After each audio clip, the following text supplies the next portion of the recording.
Hello, good morning.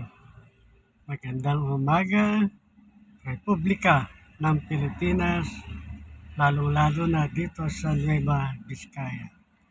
Tulad ng dati po, usapang panlipunan, isyong panlipunan.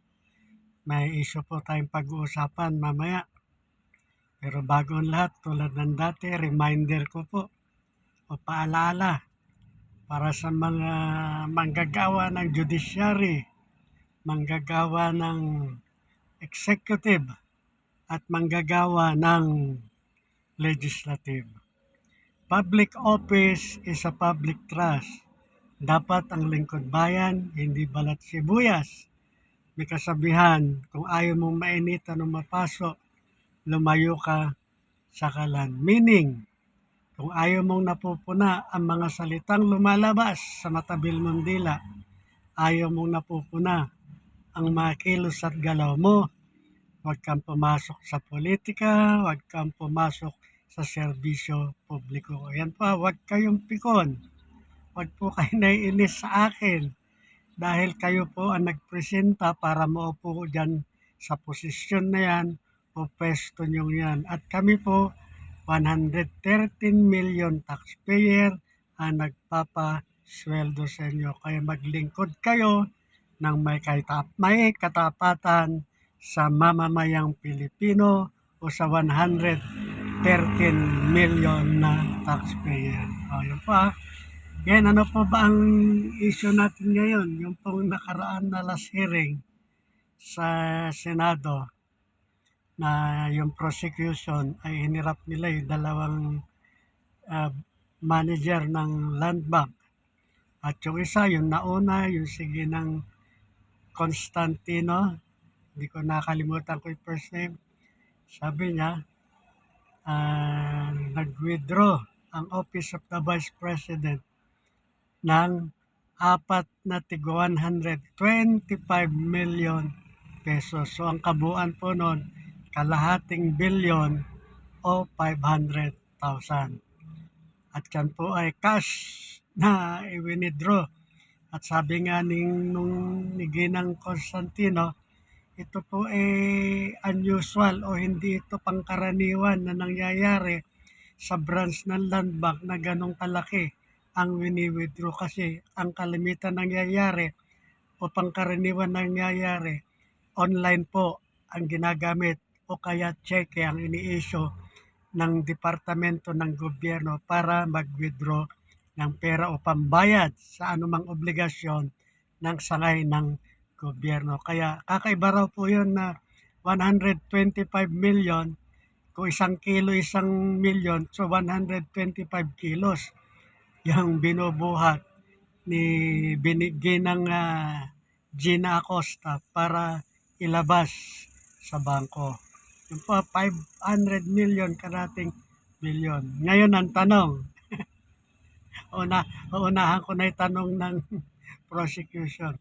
Saan dinala ni Ginang Jean Acosta yung kalahating bilyon o 500 million pesos? Paglabas niya sa Land Bank, Shaw Boulevard Branch, saan niya hinatid? Saan niya dinala? Kanino niya binigay ang 500 million? O, doon naman po sa isang branch manager, Land Bank DepEd. Land Bank DepEd. O, sabi naman po nung Land Bank Manager branch doon, sabi niya, tatlong 37.5 million ang i-withdraw na cash nung nag-withdraw na representative ng DepEd. Parang ang family name nun ni pangalan niya, Lemuel Artonio. Siyang nag-withdraw ng tatlong cheque na nagkakahalaga ng 37.5 million pesos. So bali sa total nun, 37.5 times 3, yun ay 112.5 million ang nilabas ni Lemuel Artonio palabas ng Land Bank. Ngayon ang tanong din ulit, saan niya dinala yung 112.5 million at kung kanino niya binigay yung 112.5 million. Yun po Yun lang po parang naalala kong parang naging issue doon. Lahat po yung pag-withdraw, lahat po yan is tupad naman sa compliance. Saka meron yung advance information, yung Office of the Vice President na may pupunta, may mag-withdraw, ganon din yung DepEd. Kaya wala pong kainahinala doon na illegal yung paglabas ng pera, pag-withdraw ng pera. Lahat po yun ay in order.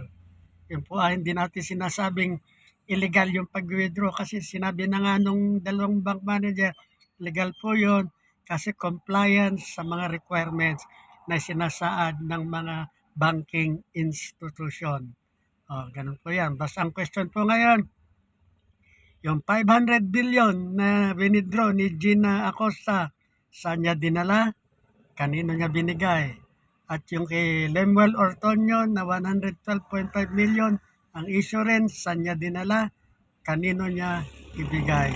So, yan lamang po aking tinalakay kasi yun lang po yung pag po nating sosobrahan yung kwento, yun lang po yung nangyari na naobserbahan ko doon sa pagtatanong at paglilinaw ng panel of prosecution. Pero magtataka ka rin naman, yung depensa hindi na nag-cross kasi hindi nila pwedeng i-cross dahil dokumento yon. Kahit anong tanong ng defense, hindi magbabago yung mga dokumento. Kung ano yung nakasulat sa cheque na 125, kahit tanongin nila, hindi pwedeng magbago ang amount nun, hindi pwedeng maging 100 million. Kaya wala nang hindi na nagtanong yung Defense Council dahil nga sa lahat ng sinabi ng dalawang saksi o witness na taga-Lanbang ay naayon lamang sa kanilang personal knowledge at yung kanilang nakita o nasaksihan ng kanilang inilabas yung pera para iabot kay Gina Acosta at kay Lemuel Ortonio. Hanggang doon lamang po tayo. Kaya thank you po. Salamat po. Lawrence Santa Ana po. Ordinaryong tao, isyong panlipunan po tayo. Huwag po tayo magsasawa na manood o makibahagi, magbigay ng opinion, obserbasyon sa lahat na nangyayari sa ating republika. Ulitin ko po, yung paalala ko para sa mga nasa judiciary, nasa legislative, nasa executive, public office is a public trust.